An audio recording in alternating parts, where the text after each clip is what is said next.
Hello friends and welcome to Abandoned Places channel and enjoy. Due to numerous requests, I am bringing this video back to the channel in remastered version. Abandoned Russian cars around the world, the sad truth.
These forgotten machines tell a story of ambition, failure and decay.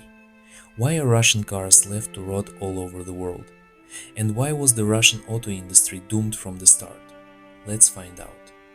Meet the Volga, a Soviet status symbol, now a crumbling relic. These cars were built to last, but not forever. Poor materials, weak engines and terrible rust protection doomed them. Owners just walked away when repairs cost more than the car itself.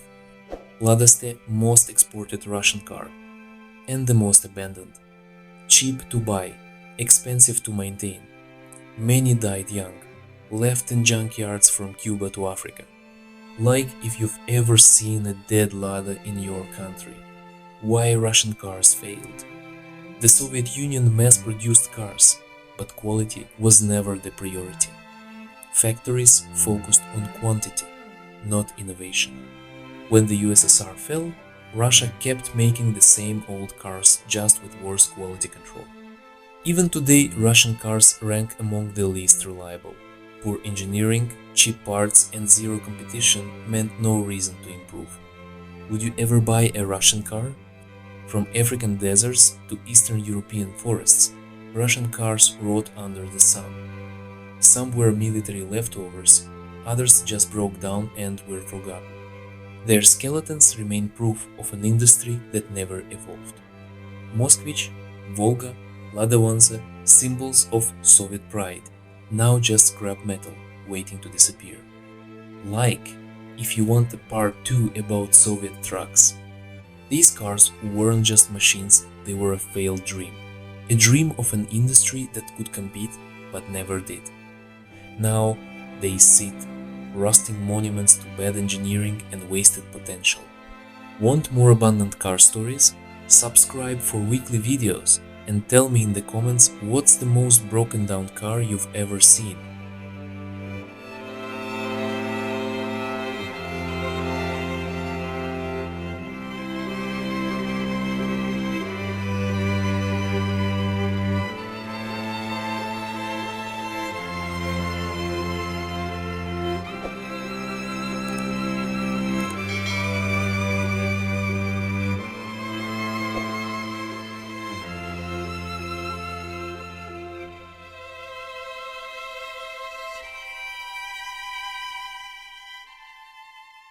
Cuba is a graveyard and museum for Russian cars.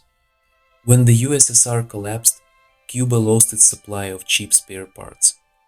Drivers got creative, Ladas with Toyota engines, Volgas with homemade parts. Some are still driving, but many are just waiting to die. These cars survive barely.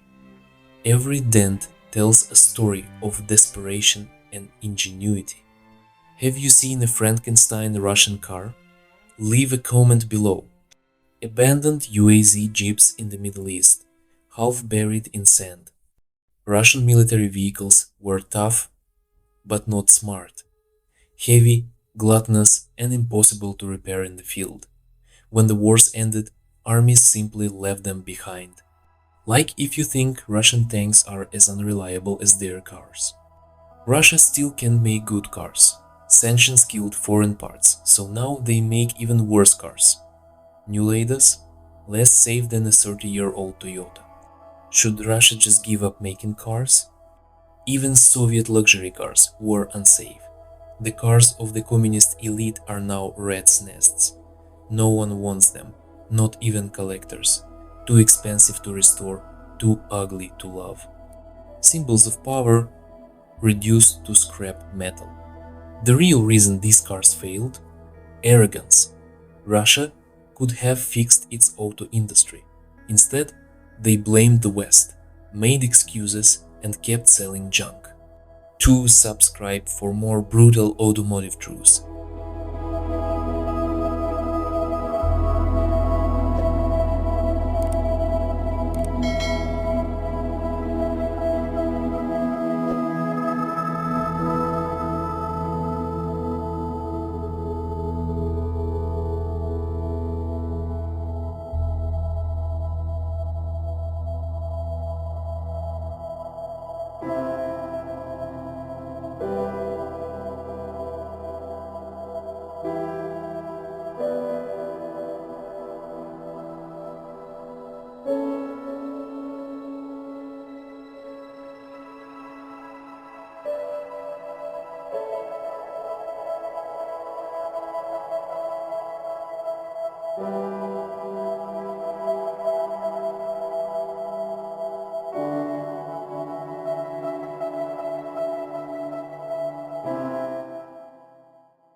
Really cheap. When your salary is low and loans are worse, a new Lada is sometimes the only new car you can afford. Even if it breaks in a year, at least it's your breakdown. Dealer slaps roof of Lada. Dealer, it's got 4 wheels. 2. Patriotism or propaganda? The government pushes Ladas as a patriotic choice. State employees, cops, and even some companies get pressured to buy them. Spoiler, most would rather take the bus. Would you buy a car to please your government? 3. No other choice. Thanks, sanctions. After sanctions hit, imports became crazy expensive. A used Corolla now costs like a spaceship. So unless you're rich, congratulations, you're a Lada owner. SMAH-like, if you're glad you don't have to drive one. 4. But what about the famous reliability? Here's the joke. Russians know these cars are garbage, but they also know how to fix them with duct tape and prayers. It's like a toxic relationship you suffer, but it's familiar. The dark future. Even the Russians are getting tired. Sales are dropping.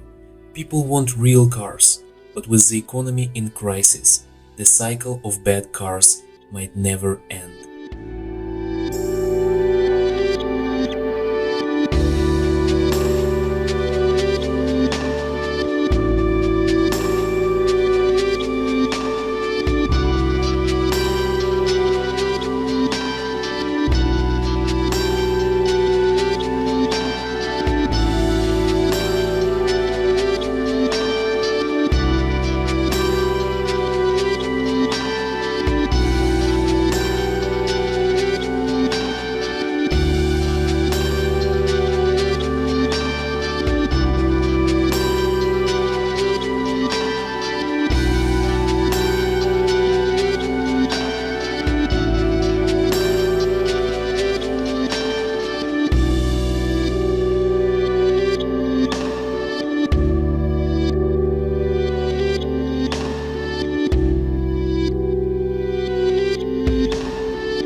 China will eat the Russian auto industry. While the Russian auto industry is stuck in the Soviet era, China is catching up with better technology, lower prices, and real reliability. Here's how China is swallowing the Russian auto market whole. 1. China sells what Russia can't. Modern cars. Chinese cars aren't just better than Russian ones, they're decades ahead. Touchscreens, hybrid engines, safety features, the stuff Lada engineers dream of. How if you chose any Chinese car over a Lada? 2. Russia's sanctions protection is a joke. Russia banned Western cars to protect its industry, but Chinese brands just came in and took it over. Now Haval, Geely and Sherry dominate sales, while Lada dealers cry into their vodka.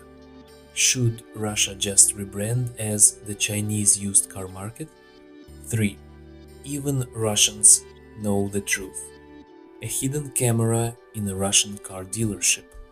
Customer: is this Lada reliable? Dealer: do you have a friend who's a mechanic? Customer: I'll take the Haval. Chinese cars are not perfect, but compared to Ladas, they are like spaceships. Russians are not stupid, they buy Havals 5 to 1 over new Ladas. Leave a comment if you trust a 10-year-old Toyota over a new Lada. Soon, Russian-made cars will just be Chinese models with the Lada badge stuck on. The auto industry is dead, China just hasn't gotten around to burying it yet.